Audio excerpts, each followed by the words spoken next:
And I would say to members that I have a point of order from Pam Duncan-Glancy, who's joining us remotely. Ms Duncan-Glancy. Thank you, Deputy Presiding Officer. Yesterday, the Cabinet Secretary for Finance said that the budget gave universities a 3.5% uplift. Last night, Universities Scotland said that this was not the case. They said specifically that the overall resource budget for universities is not rising by 3.5%, and that instead their budget allocation represents a 0.7% real terms cut in the HE resource. After a decade of public funding decisions that have left the sector in a precarious state, this is an extremely difficult place for them to be in. Universities are integral to Scotland's future, and it's crucial that they and we in here can understand exactly what funding the government allocates to them. So on that basis, Presiding Officer, can I ask what mechanism is open to members to invite the government to clarify the position that they set out on universities in the budget yesterday? I thank Ms Duncan-Glancy for her contribution. It is not a point of order.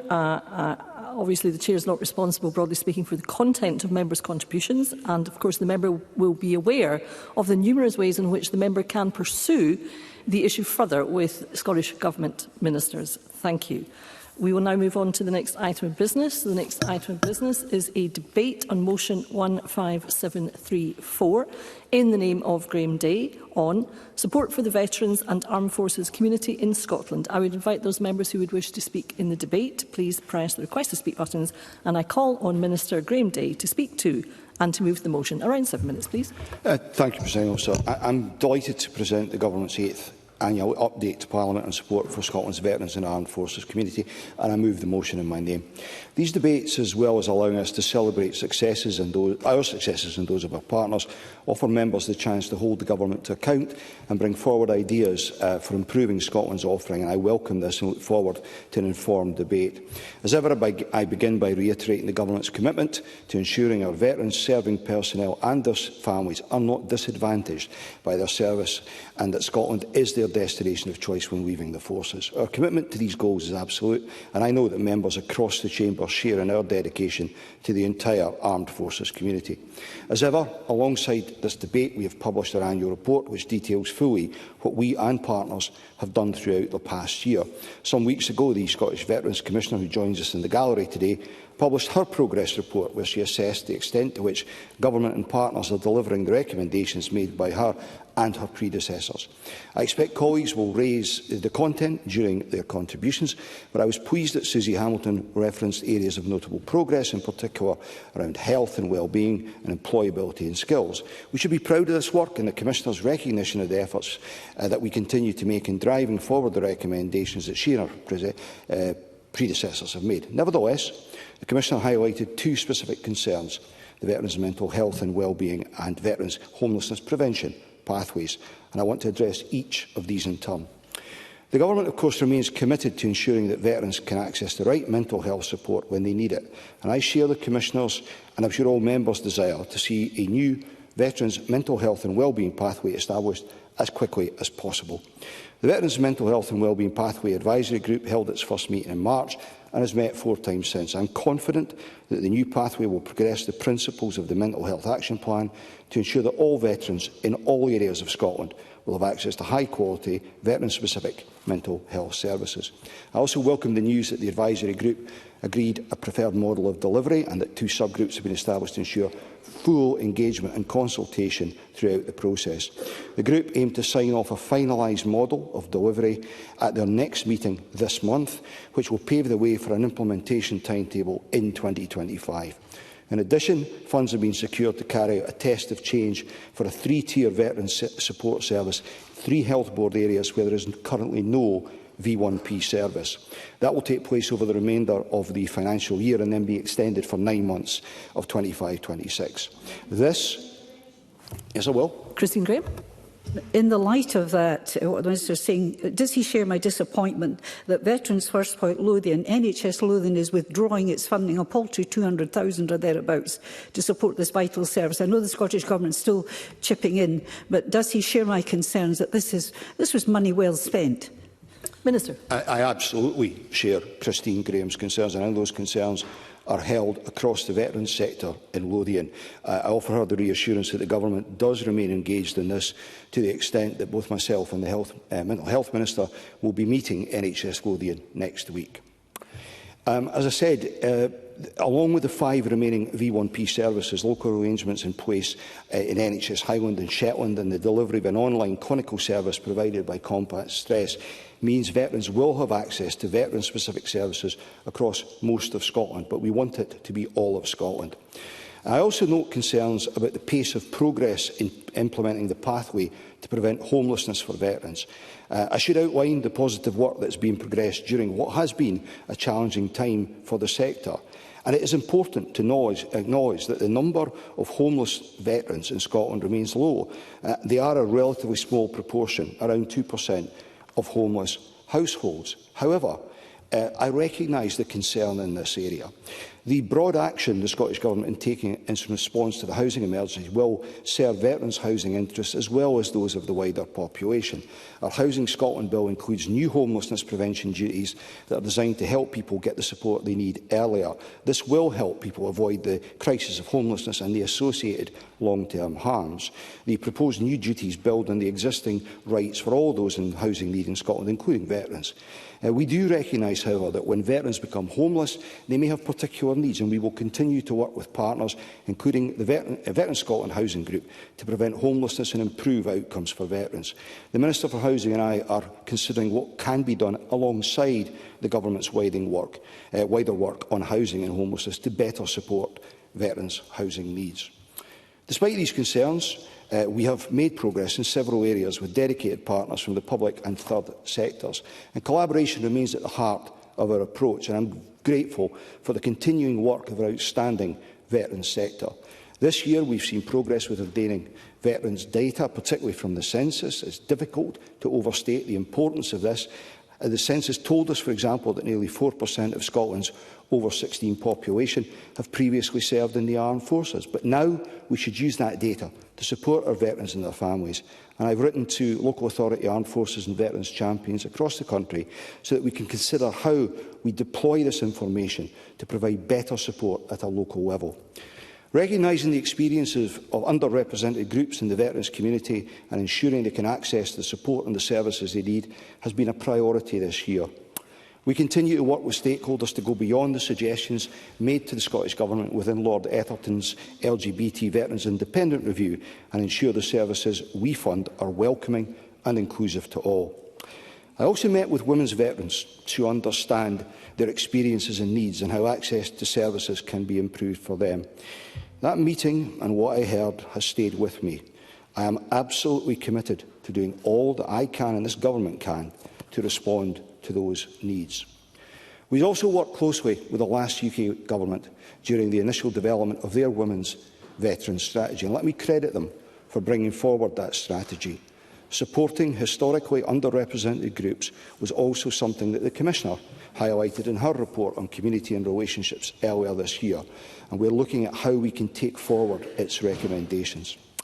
The Commissioner, in addition, published a report on veterans and the law, to which I will provide a fuller response when the Justice Secretary and I have considered the recommendations in more detail with partners in the Justice sector. Presiding Officer, supporting veterans in both their physical and mental health remains a priority, and in November last year, the GP Armed Forces Recognition Scheme was launched.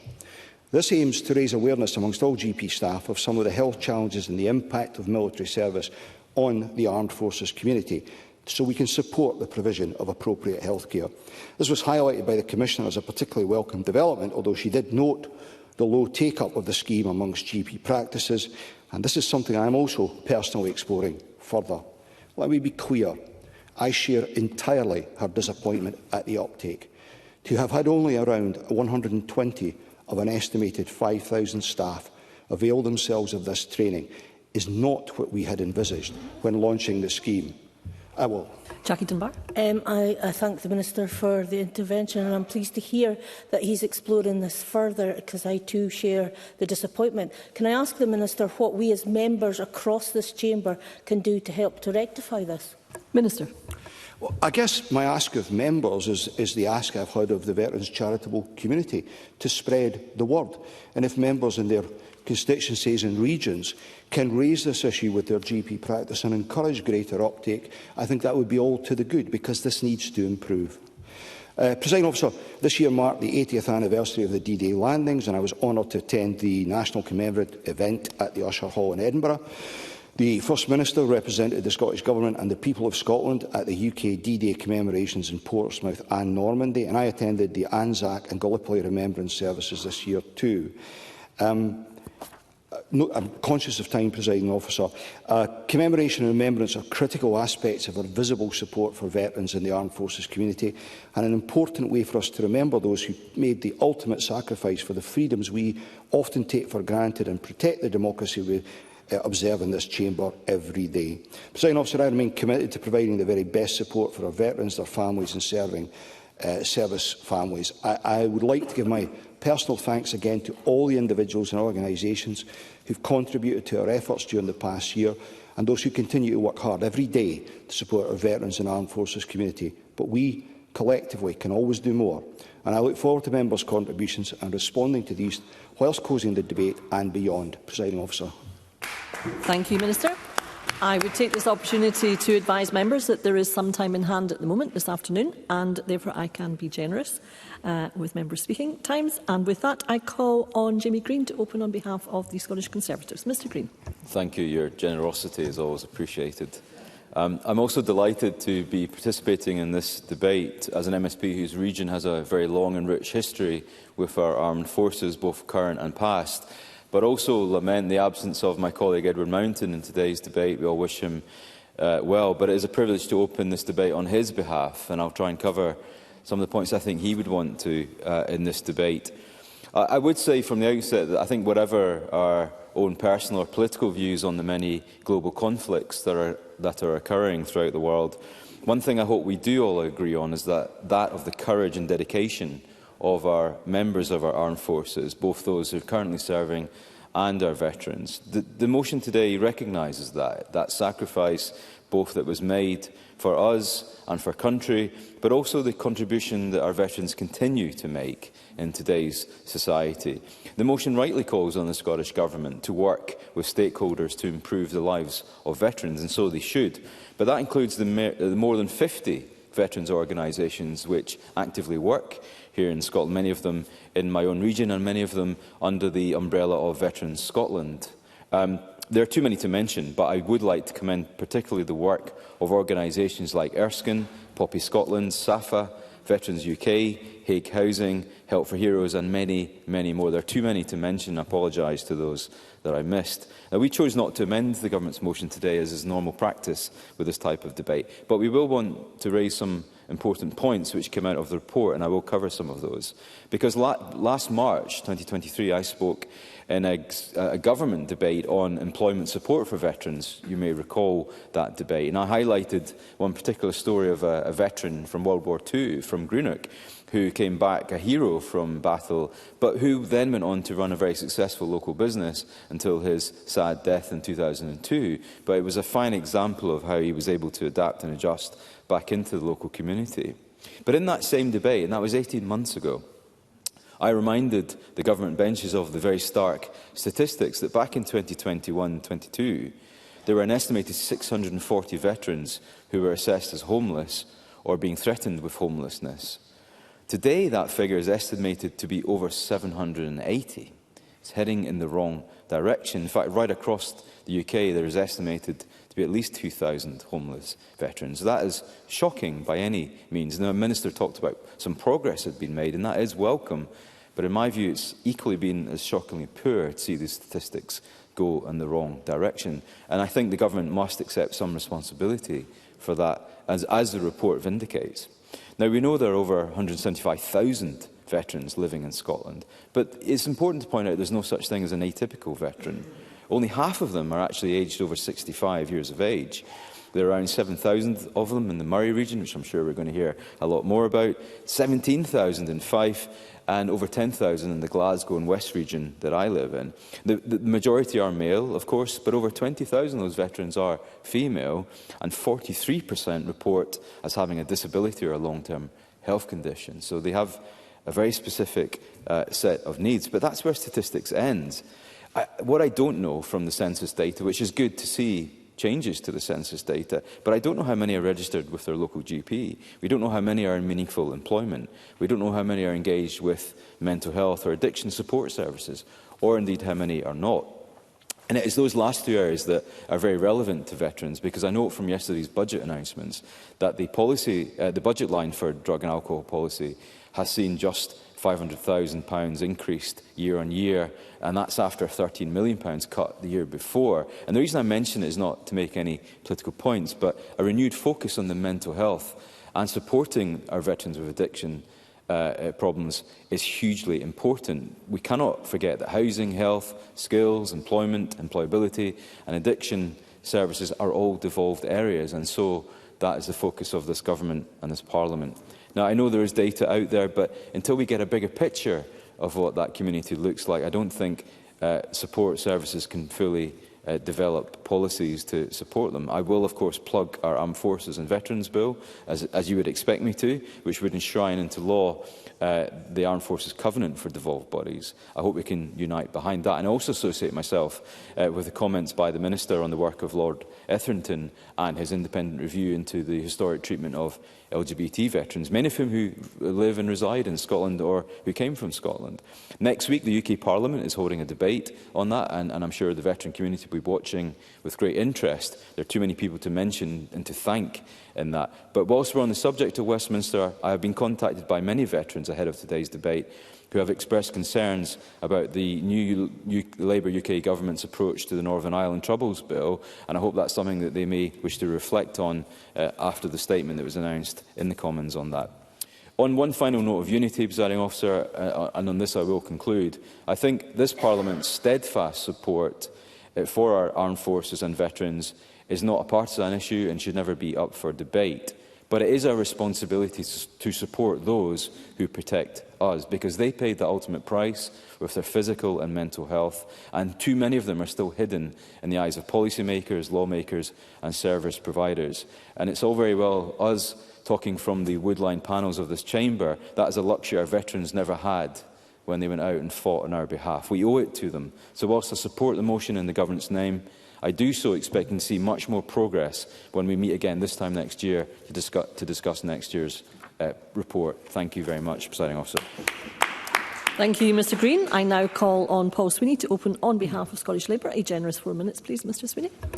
Thank you, Deputy Presiding Officer, and I'd like to join with the Minister in welcoming the Scottish Veterans Commissioner, Lieutenant Commander retired Susie Hamilton, to the gallery today.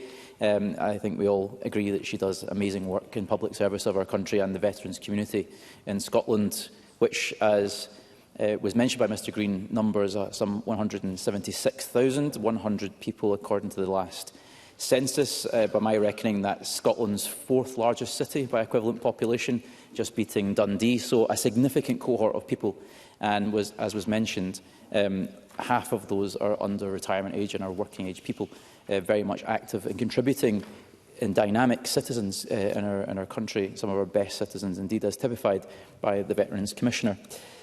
So it is a privilege for me to open for the Labour Party in today's debate on the motion of support for veterans and the armed forces community in Scotland. And I was also pleased to sign the motion in the spirit of consensus on the sentiments. But certainly we all have to nonetheless collaborate to make sure we deliver the best possible public policy environment to support our veterans community.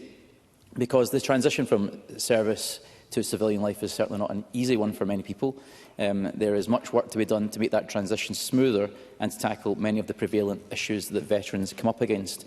And I would also take this opportunity to highlight that in many conversations I've had with serving members of the armed forces in recent years, many feel immense pressure to terminate their careers in the armed forces prematurely due to family pressures or issues around childcare, education, or spouses seeking employment opportunities which they're not able to find.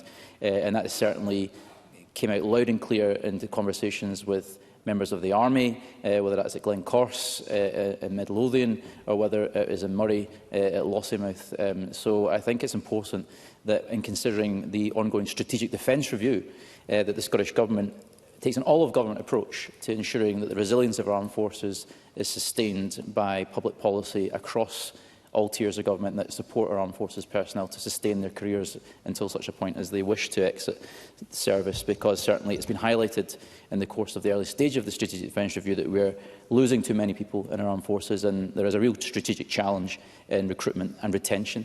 And given the ongoing geopolitical situation, that is of major national security concern.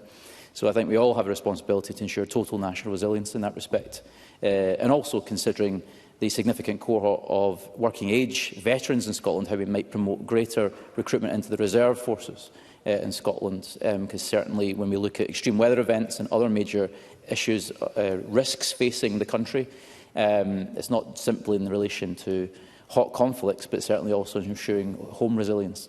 So having greater depth in the armed forces in Scotland through the reserves would be welcome, and perhaps greater engagement from the Scottish Government in that respect as part of the Strategic Defence Review would be welcome. I know that the Scottish Government has submitted a report or its own feedback into the Defence Review, and it would be welcome if the Minister could maybe comment on that in his closing remarks. Many veterans do continue to face trouble accessing housing, employment and skills development when they do leave the armed forces, and no one should be forced to face homelessness or sleeping rough.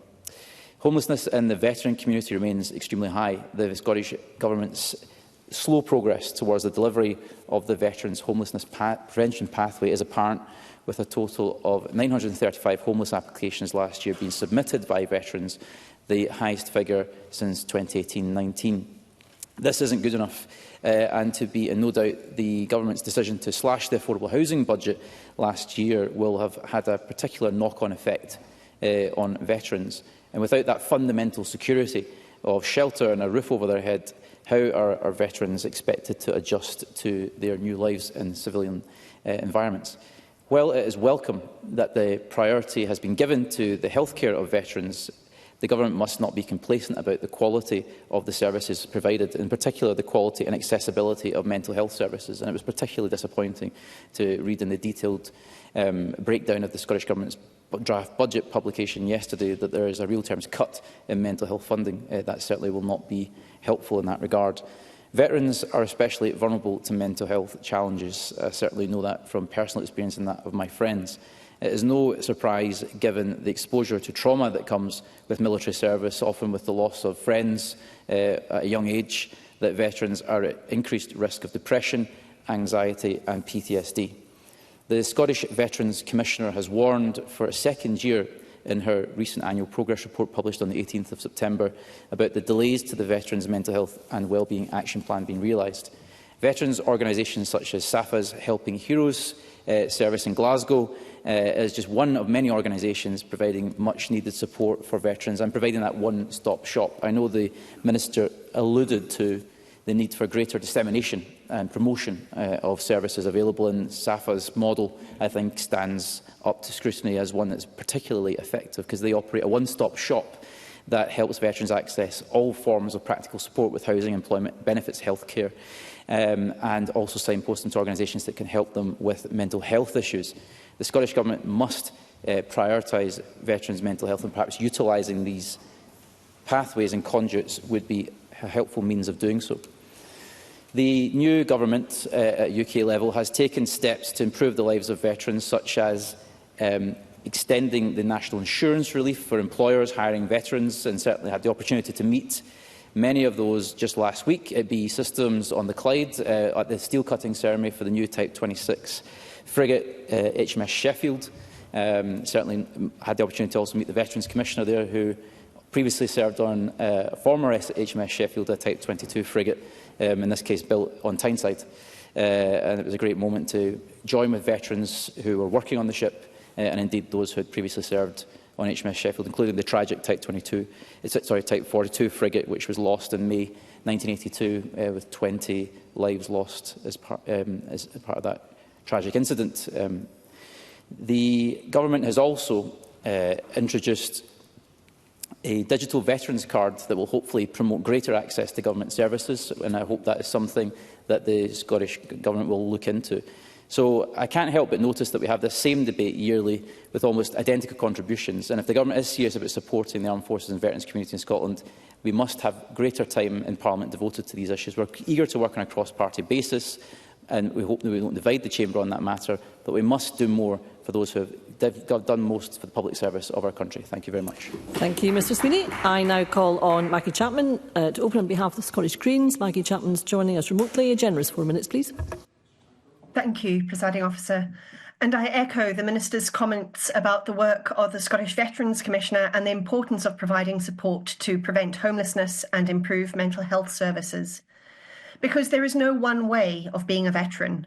I've spoken in previous years about the experiences of very young veterans created by the UK's recruitment policies and those of LGBTQIA+ people during and after their time in the armed forces, as Jamie Green mentioned earlier. Today, I'd like to speak specifically about veterans in the northeast of Scotland and some of the initiatives which support them. As with any other group of people, it is veterans themselves who are experts on their own experience and best placed to understand their own needs, challenges and opportunities. Veterans First Point is a project which has been developed by veterans with both veterans themselves and clinicians on its staff. It has 6 locations across Scotland, including one in Dundee, where it works with statutory and third sector providers to meet the needs of veterans in and around the city. That work includes providing information and signposting to other resources, listening and promoting social networking, and promoting and enabling good health and well-being. Veterans First Point notes that nearly a third of its veterans have addresses in areas of the highest levels of social deprivation in Scotland, with only 7% living in areas of least social deprivation. Over 7% are currently homeless, living with friends or in homes of multiple occupancy, with 15% describing their current living situations as unstable. And over a third have experienced homelessness at some time in their lives. The Aberdeen Armed Forces and Veterans Breakfast Club is part of an international network of similar clubs, each run autonomously. They offer social connection, including respite from isolation, help with building and maintaining mental health and well-being, assistance with benefits, sharing of information and opportunities, and community engagement. Crucially, the club also provides peer support for veterans in navigating challenges which many share, including post-traumatic stress disorder. And the Dundee Therapy Garden is a local mental health charity that works with both military veterans and personnel retired from uniformed services. Based on a dedicated site in Dunnet Park, they provide therapies for those experiencing difficulties, aiming to improve veterans' resilience and to develop and maintain positive coping strategies. Veterans, along with volunteers and staff, spend time working in the garden, growing flowers, fruit and vegetables. These 3 brief summaries tell us quite a lot, I think, about veterans in the North East and the kinds of support that they need. It's clear from the V1P figures that there's quite a substantial overlap between veterans and other communities of multiple deprivation, and that they share many fundamental challenges in accessing basic human rights, especially those to health and to adequate housing.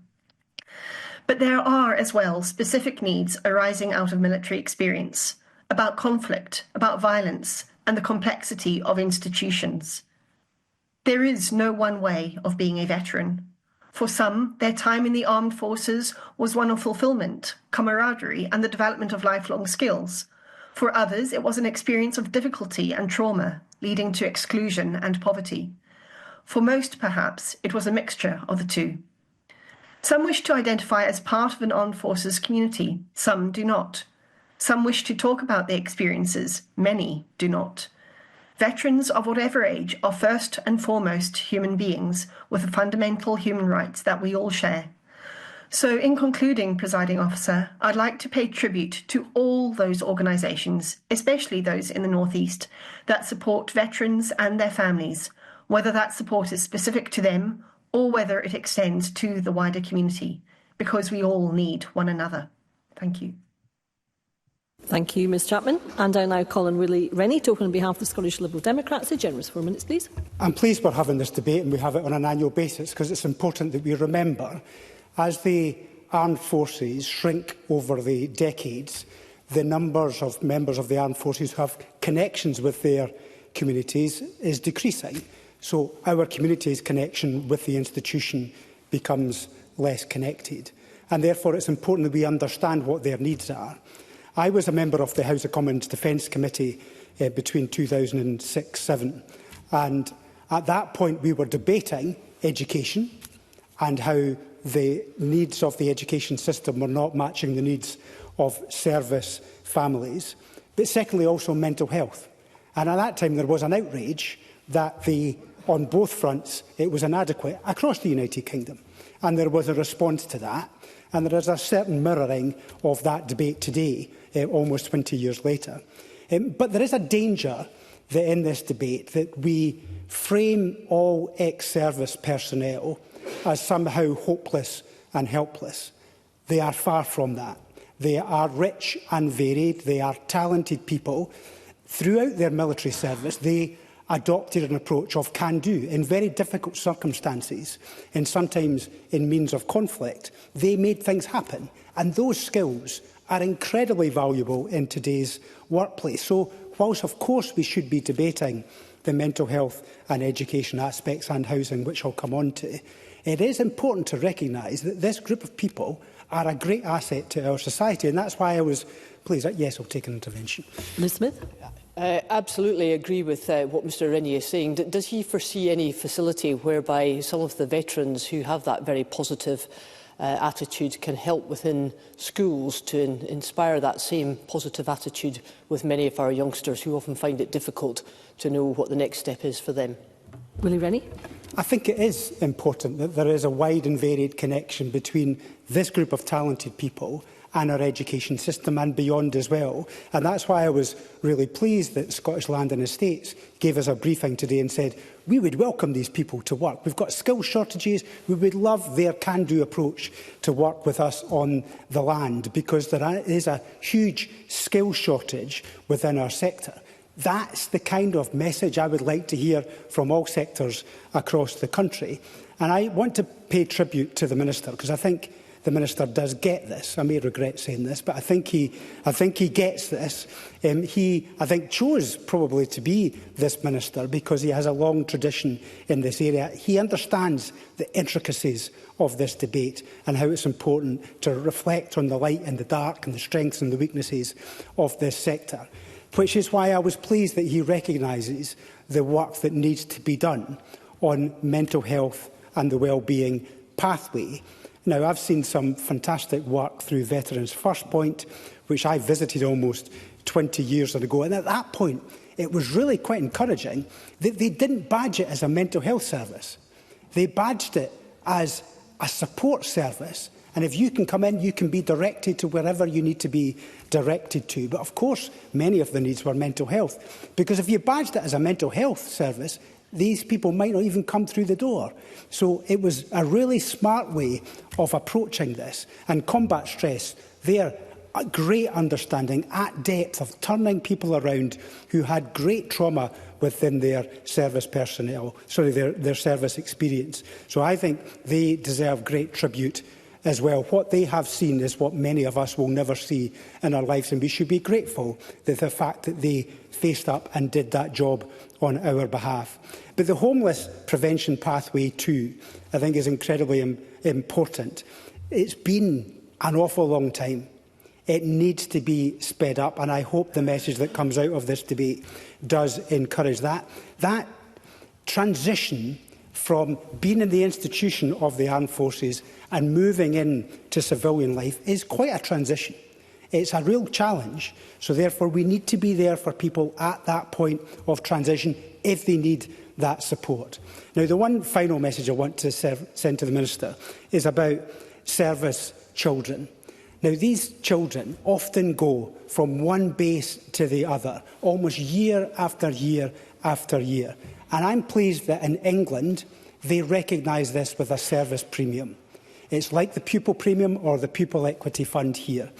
They give additional support to schools that need that support. If they've got a high proportion of service children, they need an awful lot of extra support in order to make sure they can get back into the rhythm of education. And I've seen this personally, the challenges that it poses to schools with a high concentration of service children.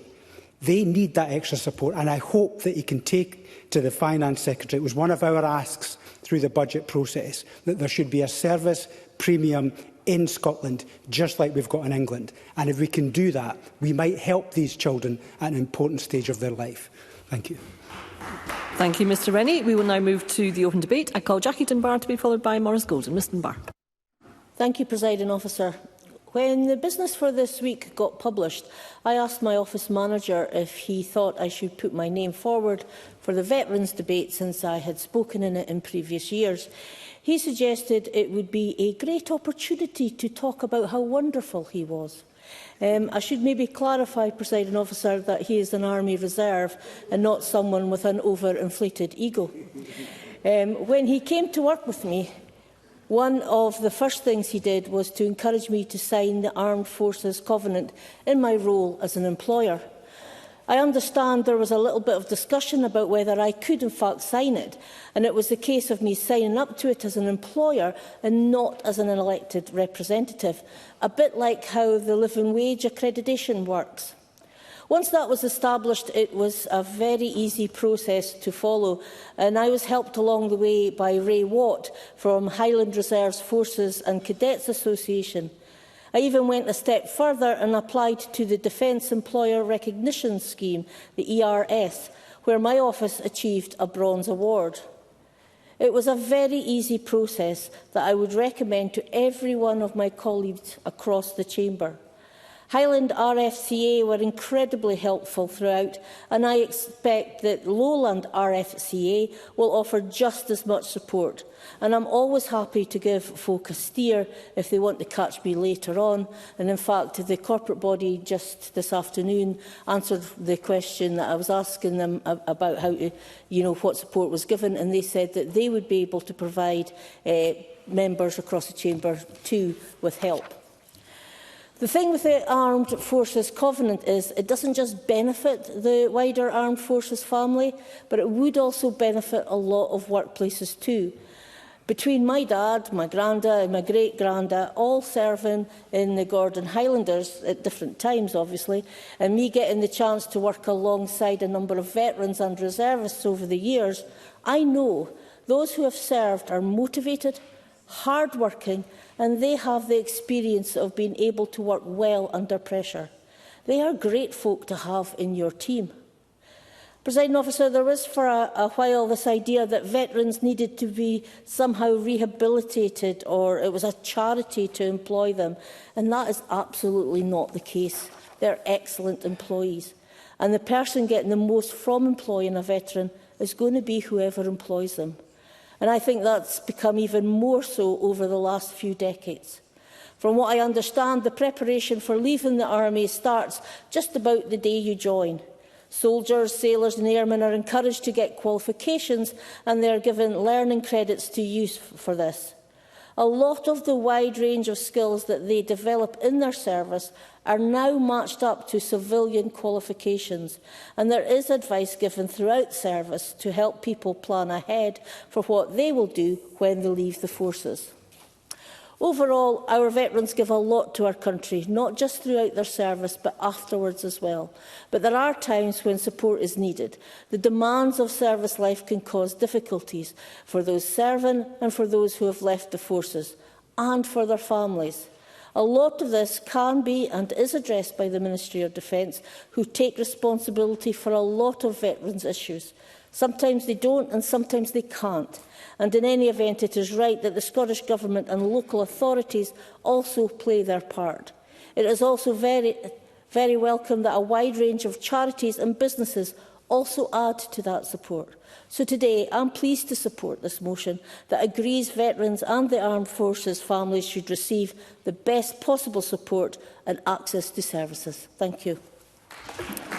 Thank you, Mr Dunbar. I call Maurice Golden to be followed by Christine Graham. Mr Golden. Thank you, Deputy Presiding Officer. Let me start by welcoming this debate.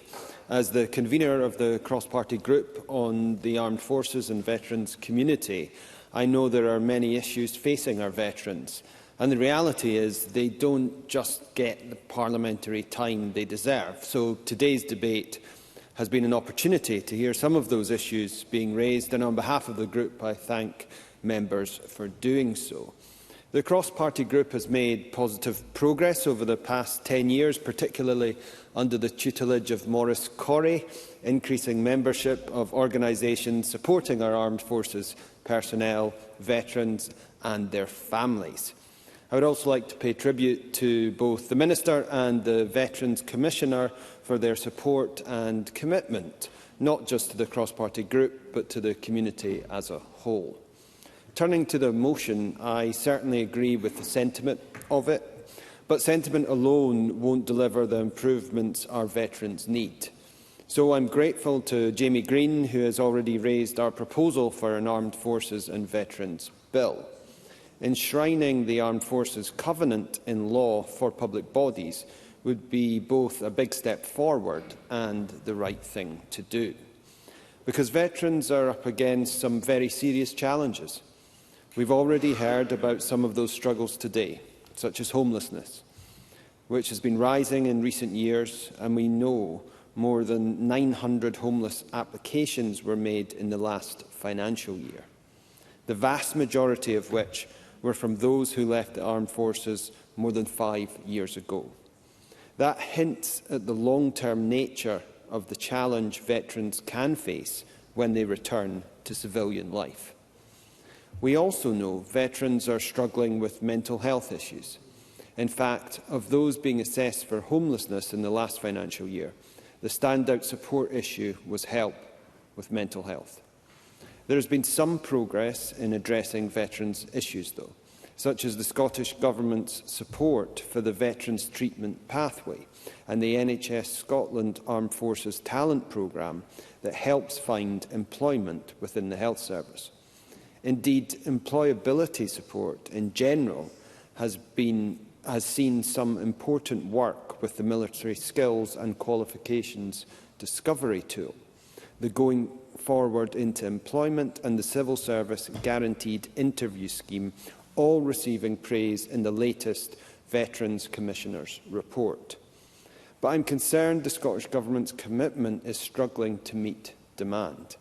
I note the Veteran Commissioner's 2024 report points out the slow progress in delivering the Veterans' Mental Health and Wellbeing Pathway, alongside which the report says the Veterans' Homelessness Prevention Pathway has actually stalled. There are more than 176,000 veterans in Scotland. Another 10,000 people are employed by the British Army, and more than 8,000 will be working at Faz Lane. Let's not forget veterans' families either, who also require support and care, particularly where the veteran is facing challenging times. What are they to make of such setbacks, whether they eventually get reversed or not? It sends a worrying signal to the armed forces community. And we need this tackled because we know that almost 2/3 of veterans feel undervalued. That's a concerning state of affairs for a group of people who have risked their lives for us. These men and women have stepped up for their country, and it's time their country stepped up for them. Thank you. Thank you, Mr Golden. I now call Christine Graham to be followed by Martin Whitfield. Ms Graham. Thank you very much, Deputy Presiding Officer. I'm privileged to have Glencorse Barracks at Pennycook in my constituency, home of 2 Scots 2nd Battalion, the Royal Regiment of Scotland, and across the road and up the hill at Milton Bridge, Army Family Homes. I've visited both, and the support of family is essential in sustaining the morale of their serving partners. Partners and families too need support, and I agree with Willie Rennie on the special circumstances for the children as they move often from place to place. But the first, though obvious observation to make is that the term veterans embraces many different people, already mentioned by Jamie Green. There are those who have had a short service career, those long-serving, those who have been on the front line in places of conflict, in combat or peacekeeping, and those who have not. There are those who live alone, with parents, with partners, and some with parental responsibilities. There are those who have suffered life-changing injuries, those with combat stress, and that list, of course, is not exhaustive. One size, therefore, does not fit all, but there are common experiences. What we know is that there are particular challenges facing our servicemen and women as they re-enter the civilian community. From living and working in a culture of conformity, of structure, of obedience, of rank, of service tours taken away for months on end, and with housing and health access all provided, of guaranteed income, all contrasting starkly with a life in a civilian community, from tours taking you from family and partners and friends to being at home, to the world of the civilian where decisions, choices have to be made that perhaps were made previously for you. Now you're also home most of the time. You have to make your own health provision, find work, fit in. The comradeship that came with the job may be distant, and you may have to make new social ties. This is not just hard for you, but is often very hard for family. A household will have run without you for months on end. Your partner will have made all the day-to-day decisions. So even when on leave, there have to be adjustments all round. This is true of any children too. You have to fit back into a domestic household which function quite well without you. If you return from some horror overseas, well, that's another to factor in. Funding to provide routes to adjustment, of course, helps, as well as all the person-to-person support. And I note, for example, in the year 2021 to 23, 750,000 was put to support work in health, well-being and quality of life, and expanded to include all veterans over 60 instead of 65. But I want to focus on health and the Scottish Government commitment to better support veterans and their families' access and engagement with primary healthcare providers. The General Practice Armed Forces and Veterans Recognition Scheme opened to GPs across Scotland in November 2023, providing easily accessible training materials, with the scheme's aim to raise awareness among general practice teams of some of the unique health challenges that veterans and armed forces families face as a result of military service. It is therefore disappointing to learn of the uptake. I say unique, which is not simply a reference to PTSD, but what might seem mundane, but equally important. For example, on discharge, a home has to be found, and we've heard the difficulties of homelessness, GP registration, and the importance of the MOD ensuring prompt transfer of medical records for the veteran and for their family. There is mental well-being, referenced by the Minister. For some, this transition simply does not work. There can be marriage and relationship breakups with all the fallout that we can predict. Some turn to alcohol and indeed drugs, perhaps leading from some in time to homelessness and even criminal activity, and even eventually imprisonment. Which brings me to the withdrawal of financial support from NHS Lothian for Veterans First Point to the tune of £200,000 or thereabouts. The Scottish Government remains committed to its 40% share, a matter, of course, I've already raised an intervention, and note the meeting to take place with the Cabinet Secretary for Health, the Minister and NHS Lothian. I think it's next week. As the Minister knows, this is a bespoke service Veterans First Point Lothian jointly funded as a one-stop shop offering support, advice and mental health care for veterans. It is a multi-award-winning service that has provided support for over 2,500 different veterans throughout the last 15 years, including essentially peer support. Now, notwithstanding the meeting, I have written to the MOD to ask if NHS Lothian remains intransigent on removing the funding, then the MOD should step in. It's only £200,000 for goodness sake. And after all these men have done in serving to protect us, that for me is peanuts. Thank you. Thank you, Ms Graham. I now call Martin Whitfield to be followed by Karen Adam. Mr Whitfield. I'm very grateful, Deputy Presiding Officer, and it is a welcome opportunity to again contribute towards this debate. And I want to take the short time that I have to actually concentrate on Forces Children Scotland, not because the service and the contributions from all people involved in the armed forces, both as serving and as veterans, but because I think this opportunity to raise the question with regards to young people and children echoes Willie Rennie's earlier contribution. Forces Children Scotland was founded in 1815, just 4 days before the Battle of Waterloo, a battle that stands as a pivot point in history, but one that also is a roll call for Scotland's armed forces. The Cameron Highlanders, the Gordon Highlanders, the Black Watch, indeed the Scots Guard, all served there. And history tells us that approximately 6,000 to 7,000 Scottish soldiers paid with their lives at that battle. And I think it is a testament to Forces Children Scotland that they are supporting over 13,000 children, twice the number that adults gave their lives at that battle. And I want to recommend to the Chamber and those outside this place, Forces Children's report. It's not just their job, it's our whole lives. Because the children are rarely forgotten in discussions about veterans and serving officers, but similarly and sadly, rarely their needs are then followed through on.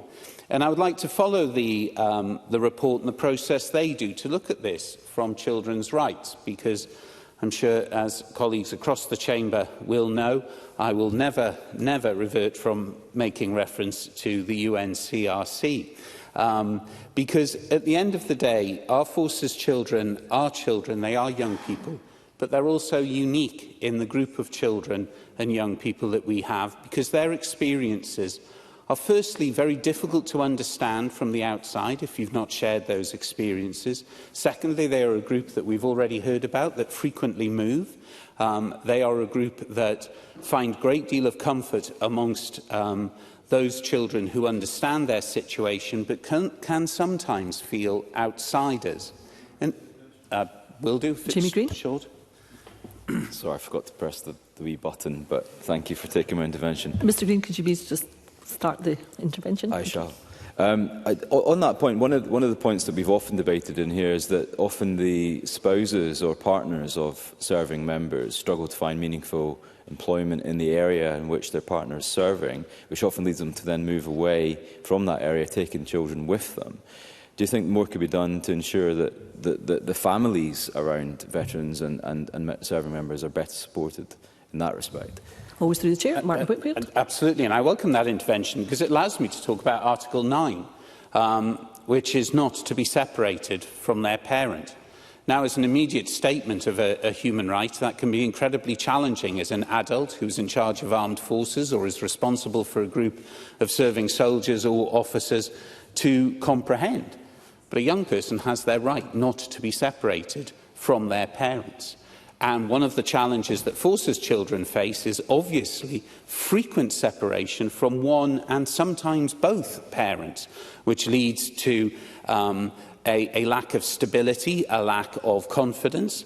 And one of the things that's being called for is that that is a consideration first and foremost that's made when decisions are taken as to where, who and how people will serve. Not an easy decision, clearly, to make. Not a decision that perhaps in some situations can even warrant the value of the expected service that's required. But for young people and children whose parents are going off to serve, to know that that has been considered, I think is an incredibly important moment for that young person to understand that adults that are making decisions about their parents do appreciate and understand their existence. The other article in the time that I have that I want to mention is Article 18, which is access to childcare family support. And I welcome the commitment of the Scottish Government in respect of this, and in particular the family support. However, I would ask that the Scottish Government identify forces children specifically, or forces children and indeed families, to reference back to the intervention, specifically as a priority group to receive that support. Again, because it shows an indication of the intention of the communities that look to these groups to do such a difficult and challenging time. I am very conscious of the time, Deputy Presiding Officer. Again, I recommend Forces Children Scotland to everyone in this chamber and outside of this place. And I recommend that when we talk about our veterans, when we talk about our forces, we just pause to remember that there are a significant number of children who surround and are woven into those choices that are made. I'm grateful for your indulgence. Thank you, Mr Whitfield. And I now call Karen Adam, who is joining us remotely. Miss Adam. Thank you, Presiding Officer. I am honoured to speak today on an issue that means so much to myself and also to the whole of Scotland. Our veterans and armed forces community represent courage, sacrifice and service, and their contributions both during and after their military careers can continue to enrich our society in many ways. We owe them not just our gratitude, but real, tangible support to help them thrive in civilian life. And this debate isn't just about recognition, it's about delivering the action that they deserve. Earlier this year, I had the privilege of visiting battlefields and war graves in the north of France.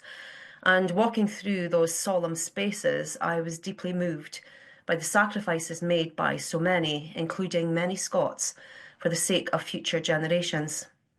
Their bravery leaves us with a debt that we must honour.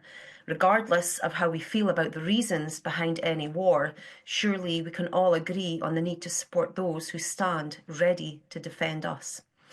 Our veterans are not just part of history, they are a vital part of the here and now, enriching our communities with their strength and skills. In my constituency of Banffshire and Buchan Coast, I'm fortunate to know veterans like one called David Jarvis, a winner of the Invictus Games. David's story is one of resilience and determination, using sport not just to rebuild himself, but also to inspire others. Through his efforts, he has shone a light on the challenges that veterans face, particularly in adapting to civilian life, and shown what is possible when we provide the right support. His work goes beyond personal achievements. He has become an advocate, demonstrating how veterans can excel when their potential is recognised and nurtured. David's journey serves as a powerful reminder of the talent and strength within our armed forces community, and his example should inspire us all to redouble our efforts to support them. The Scottish Government has already taken important steps in this regard. Initiatives like the Veterans Strategy Action Plan, the Veterans Mental Health Advisory Group, and the inclusion of veteran status in the census highlight a commitment to addressing the unique needs of our armed forces community. These achievements deserve recognition as they reflect the dedication of the Government to ensuring veterans and their families can access the services and opportunities they deserve. However, as we celebrate this progress, we must also acknowledge that challenges do remain, and that's why I welcome the Scottish Veterans Fund to help support vital charities with almost up to £500,000. The Veterans Mental Health and Wellbeing Action Plan and the development of a dedicated mental health pathway are vital. Veterans deserve timely, person-centred care that addresses the unique challenges that they face, and we must continue to prioritise this area. The Veterans Voice Group, which brings the lived experiences of veterans to the forefront of policy making, is a valuable tool in this effort. By listening to those directly affected, we can ensure that support systems are accessible and effective. Employment opportunities are also critical to supporting veterans in their transitions to civilian life. Programmes like the Military Skills and Qualifications Discovery Tool and the Civil Service Guaranteed Interview Scheme are excellent examples of how we can help veterans translate their military skills into civilian success. Expanding these initiatives and working with employers to challenge stigma will unlock even more potential within our armed forces community. Veterans bring a wealth of experience and skills to the civilian workforce, and by fostering opportunities, we can ensure they continue to thrive and contribute to society. Presiding Officer, from mental health to employment, the Scottish Government, alongside its partners, is making a difference, but there is more to do, and together I hope that we can ensure that Scotland remains a place where every veteran is valued and supported. And to our veterans, I say this: your contributions matter and your sacrifices are honoured. Thank you. Thank you, Ms Adam. We now move to closing speeches. I call on Paul Sweeney to close on behalf of Scottish Labour. Up to 4 minutes, please, Mr Sweeney. Thank you, Deputy Presiding Officer. And it's a pleasure to close the debate on behalf of the Labour Party and just to reflect on what has been a collegiate debate and very constructive points made by members across the chamber. I think some common themes that have come out are the impacts on families, particularly noting the comments made by the member for North East Fife around education and his experience on the House of Commons Defence Committee, and how these lessons still are worth learning, and that there is read across to the Scottish Government's own policy, and that was reiterated strongly by my friend Mr Whitfield, member for South Scotland, in highlighting the work of the Forces Children Scotland, which supports 13,000 children across the country, a significant number of young people. One of the things that has been highlighted in discussions with young people on garrisons living on bases is that it can be very difficult to be honest about your difficulties, any challenges you're facing, because camp life is a village in microcosm, and word gets round quickly. You don't want to embarrass your parents, you don't want to be bullied, you don't want to be victimised. So it can be a very challenging environment to raise concerns or to reach out for support. So they do vital work to support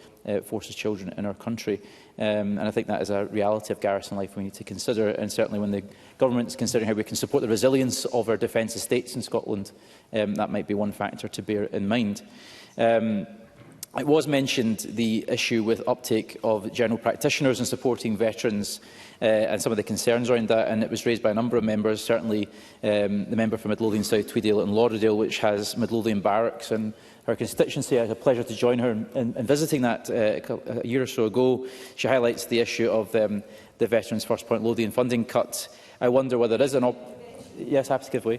Briefly, Ms Graham. I just advised the Chamber that Mr Sweeney took part in all the challenges while I watched from the sidelines and applauded his skill. Thank you, Ms Graham. Mr Sweeney. Well, her words of encouragement were most welcome, and certainly did my best to fulfil her demanding heckles from the sidelines.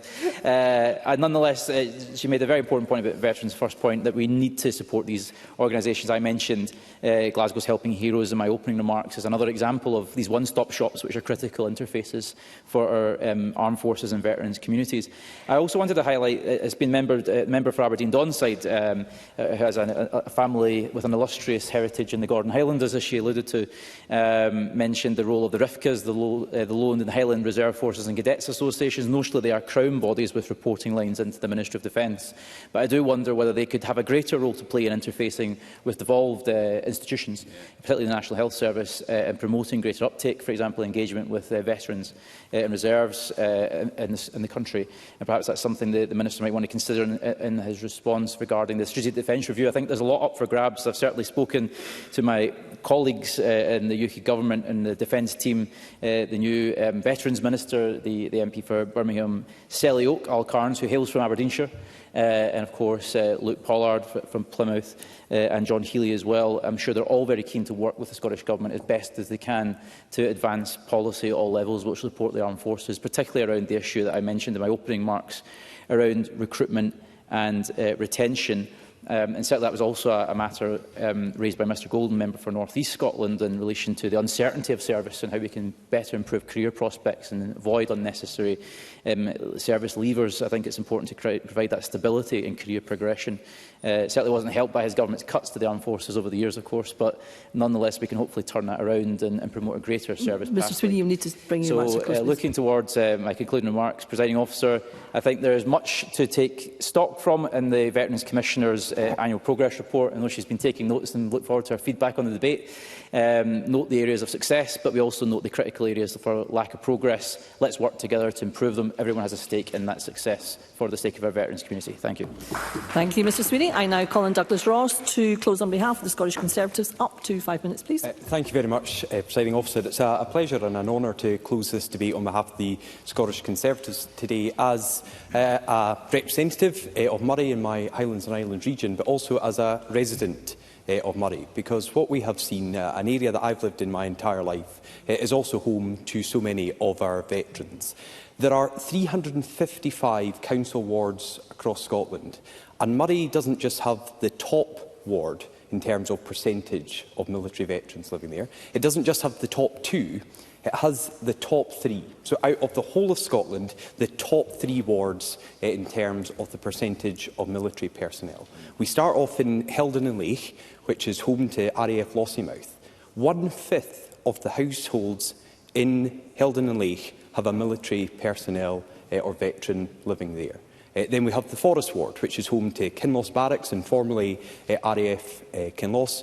And then third, we have Fochabers Lambride, and that's the ward I represented for 10 years on Murray Council. So 3 wards with such a large number of veterans living there. And I'm very grateful that now, because of the census, not only are we able to see that in Murray, because we've known for a long time the large veteran population that we have there, but this is clear to the rest of Scotland. And Susie Hamilton has been mentioned a number of times today, and I also welcome her to the Chamber today. She wrote in her local newspapers just about how good it is that the percentage is very clear to everyone, but also the impact these veterans have in our local community. And Willie Rennie was absolutely right. Sometimes in these debates we speak about the negatives. Let's make sure we also speak about the positives, because I know there are businesses in Murray who have been set up by ex-forces personnel because they want to stay in the area, but also others who have decided Murray is the prime location to base themselves because of the expertise they can draw on from ex-military personnel who have either served in the Army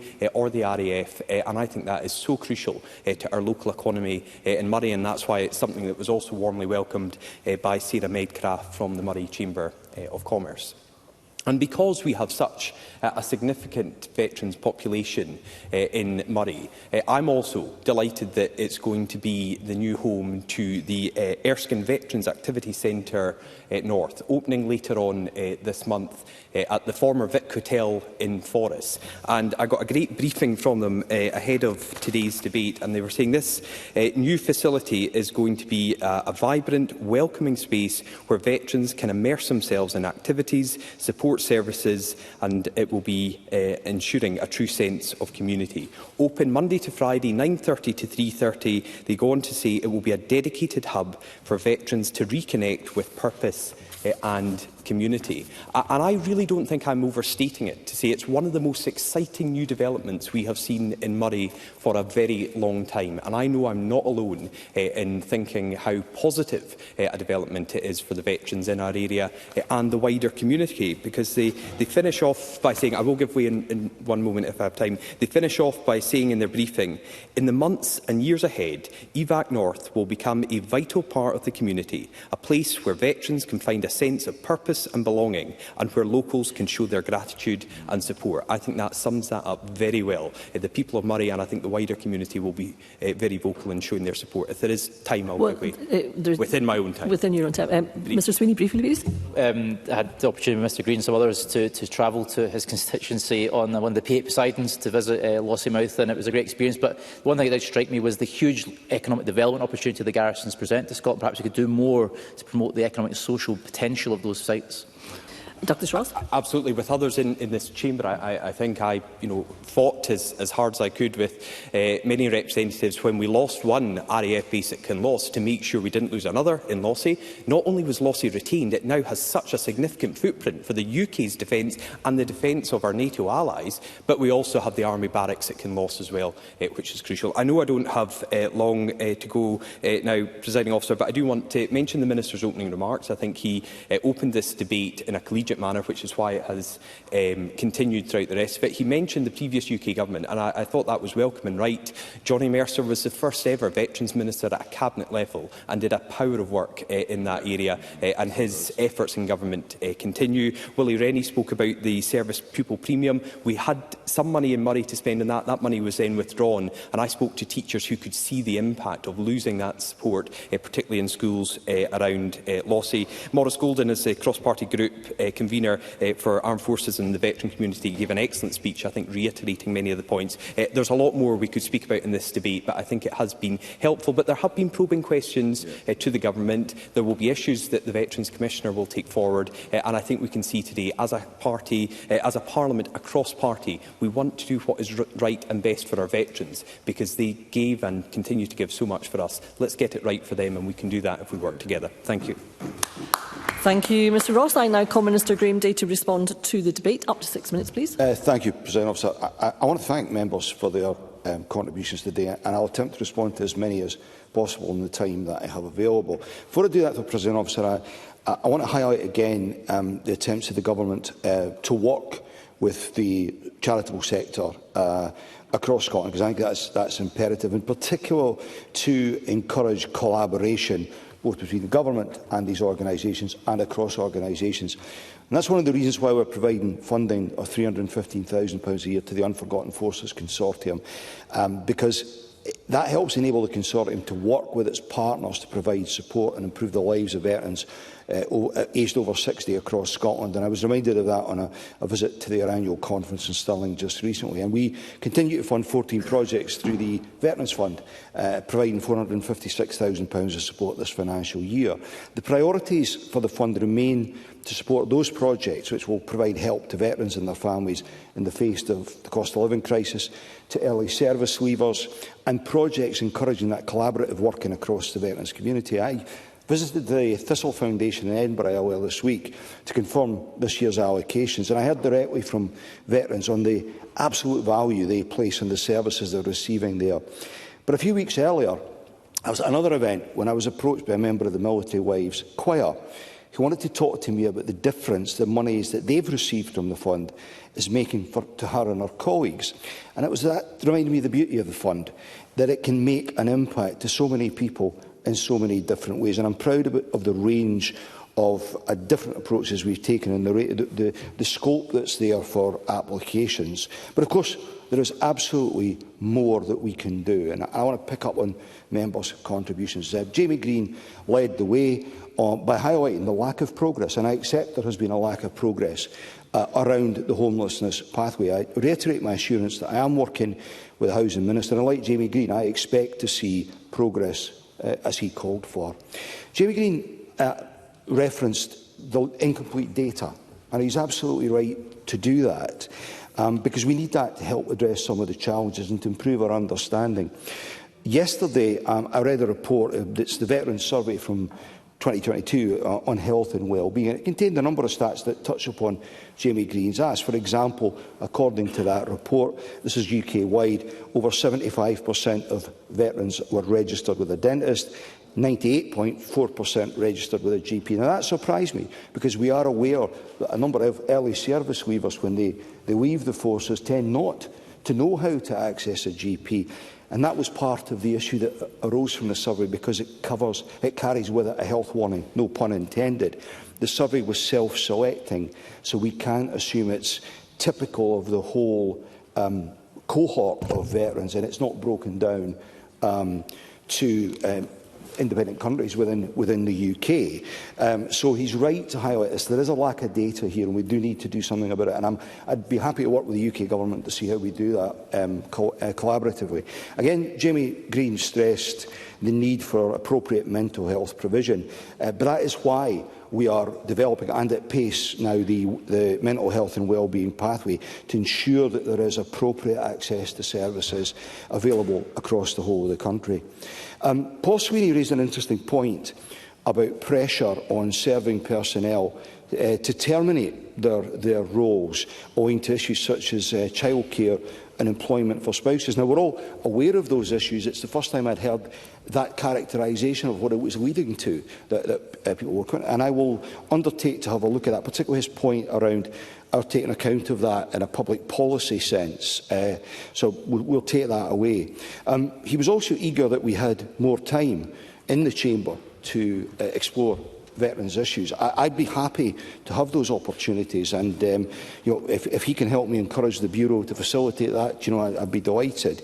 I think he also expressed the hope that we will, Scottish Government that is, would work perhaps more closely with the UK Government on some of these issues. What I'll say to him is that my first interaction with Al Carnes, and I have to correct him, he's an Aberdeen boy, not Aberdeenshire, a fellow Aberdonian, was actually encouraging in that regard. Maggie Chapman made a good point about veterans being experts on their own needs, and I was very much reminded of that on that visit to the Thistle Foundation earlier this week, when I heard directly from two individuals of what worked for them and what didn't. And it's imperative that we develop services that reflect that need. Wally Rennie's contribution reminded me of those of his former colleague Mike Rumbles in this chamber during these debates. I know he's offended, I apologise for that. But in all seriousness, Mike Rumbles, on a number of occasions, quite robustly, advanced his concerns about a postcode lottery around mental health services across Scotland. That was during my first spell in this role. It prompted me to go around the country looking at what was on offer. And actually, he was right. That's what's driven us to try and develop that accessible service right across the country. He was correct in that regard. And Willie Rennie's point about service children, I've got to be honest, I'm not convinced about the case for a service premium, but I'm happy to engage with him on it. And I will read the Forces Children Scotland report that Martin Whitfield highlighted, and a very thought-provoking contribution. Jackie Dunbar noted her office having signed up for the Armed Forces Covenant. I would clearly encourage all MSPs to consider that. I do just have to warn gently, however, you're meant to have a staff of a minimum of 10 in order to qualify for that. If Jackie Dunbar has found a way around that, good on her. Genuinely, though, I would encourage members to pursue that. Maurice Golden noted, amongst other things, the sense of being undervalued felt by many veterans. But I think to that you would add misunderstood. That is one of the issues that veterans report, and when they come out of the services, they're concerned about articulating their past because they think people will not understand who they are. Douglas Ross's point in his speech, I hope to visit that new Erskine premises the week after next, parliamentary business allowing. Presiding Officer, I'm conscious of winding up. Can I once again thank members for their very constructive contributions and reiterate the importance of allowing Parliament the opportunity to scrutinise our support for veterans, their families and the entire armed forces community in Scotland. Presiding Officer, thank you. Thank you, Minister. That concludes the debate on support for the veterans and armed forces community in Scotland, and there will be a short pause to allow frontbench teams to change position, should they so wish, and after which we will move on to the next item of business. Thank you.